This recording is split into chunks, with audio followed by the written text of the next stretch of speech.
Gavin Newsom, Hakeem Jeffries. God, I'm good. That's exactly what it's going to be. It's going to be Trump if they haven't put him in prison, Gavin Newsom, Hakeem Jeffries. This segment is brought to you by Eastside Weight Loss Clinic. Some patients, like me, can lose 20 to 30 pounds in a month or two. Schedule your free 15-minute consultation today at eastsideweightlossclinic.com. Trump's trial thing is going on, whatever, and Biden's team is in panic mode, like full-fledged meltdown. He's losing, if not in every battleground state, in almost every battleground state in the polls. There was one that was sort of on the fence. And then, the trial and the judge, it was supposed to be about keeping Trump off the campaign trail. I mean, that seems what it's about. And then, not going to some of these battleground states. But what did it do? Well, it left Trump to campaign in the backyard of the Democrats, going up to Harlem and all this stuff. And he was welcomed with open arms there. So now Democrats are like, oh no, what do we do here? So they realized no one's paying attention to Biden's campaign. So members of Biden's campaign went down to where the media was to cover the Trump trial, literally said at the beginning, we're here not because of the Trump trial, but we're here because this is where you are. So they're like, all the media's down there paying attention to Trump. So we're just going to show up there and speak. And they decided they're so desperate. The numbers aren't looking good, that they were going to trot out an A-list celebrity to try to make the case for Americans as to why it is such a dire situation, the prospect of having a second term of Donald Trump. Under Trump, this kind of government will perish from the earth. I don't mean to scare you. No, wait, maybe I do mean to scare you. If Trump returns to the White House, you can kiss these freedoms goodbye that we all take for granted.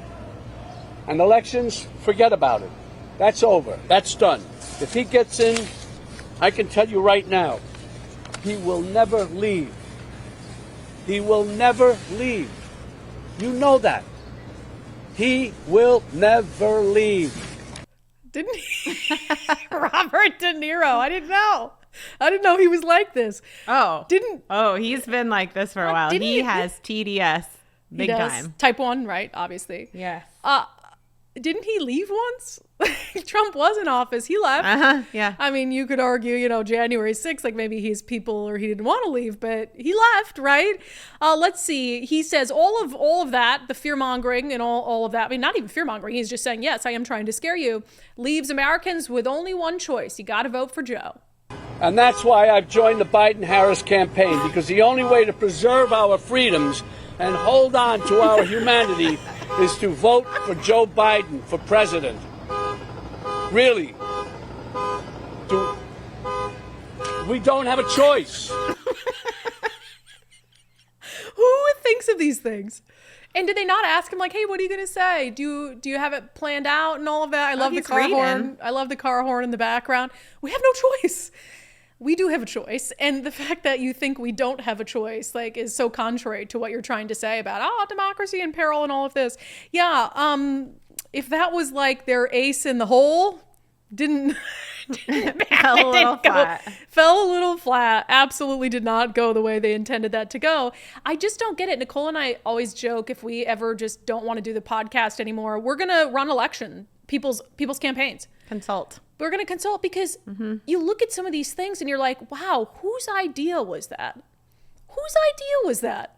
Somebody made a lot of money to recruit Robert De Niro and have the idea to bring him down to where the Trump trial was happening, have a disaster of a press conference where he himself sounds like a stuttering old fool.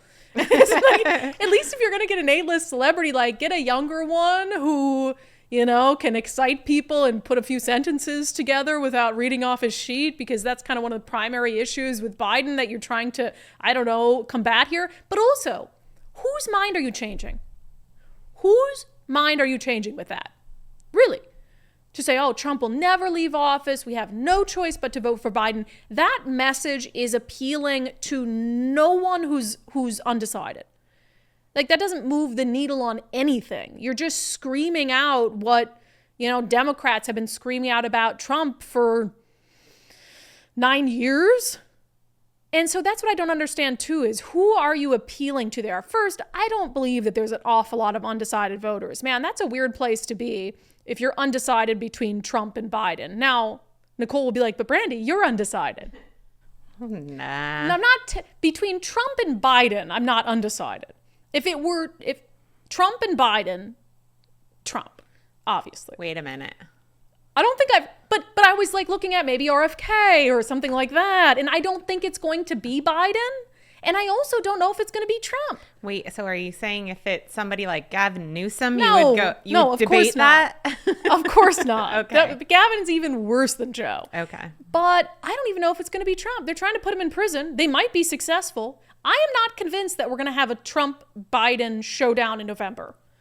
For sure, it's not going to be Biden. I mean, 2 years ago when this was first the talk, I think it's almost been 2 years of talk like this, but I thought for sure, no way we'd even get to the conventions. No way we'd even get to 2024 this way, but I don't know. We're just keeps going down this road. If Democrats are going to replace him with someone, they got to do it quick. Right? I don't know how you do it. I mean, you're just proving everybody right by doing it at this point, right? Yeah. So you could have easily, got out of it somehow and said, yeah, you're right, we had to do this. But now we've all called it, and now you're just going to go with what Republicans have been predicting all along. I don't know how you get out of this. I don't know. I think they're going to it's going to be some medical episode, and he's going to come out and say, oh, I can't run for the presidency, blah, blah, blah. But and then Kamala Harris this is exactly what's going to happen. Mark it. Kamala Harris is going to say, I got into this with Joe and he's out and I'm out too. And we're going to give a new team an opportunity because they can't have Kamala Harris because she's even more unpopular than Joe Biden. And so then they're going to bring in their Gavin Newsom and whatever ringer, probably Hakeem Jeffries. Gavin Newsom, Hakeem Jeffries. God, I'm good. That's exactly what it's going to be. It's going to be Trump if they haven't put him in prison. Gavin Newsom, Hakeem Jeffries. Yeah. Okay. That's it. Okay. And that's exactly how it's going to go down. It's going to go down medical issue, cannot run for president. Kamala's going to bow out with him and act like it's some gracious sentiment when it's Democrats who forced her to do it because no one likes her and she can't string a sentence together. Gavin Newsom, Hakeem Jeffries. Okay. There it is. I might be more on it's going to be Trump and Biden, and it's going to be a disaster. Yeah, either way, it's going to be a big old disaster. So I'll be curious if you disagree with me. But why would you, I'm so smart and humble and, I'm like, what did I say? Nostra Brandi, just predicting things left and right.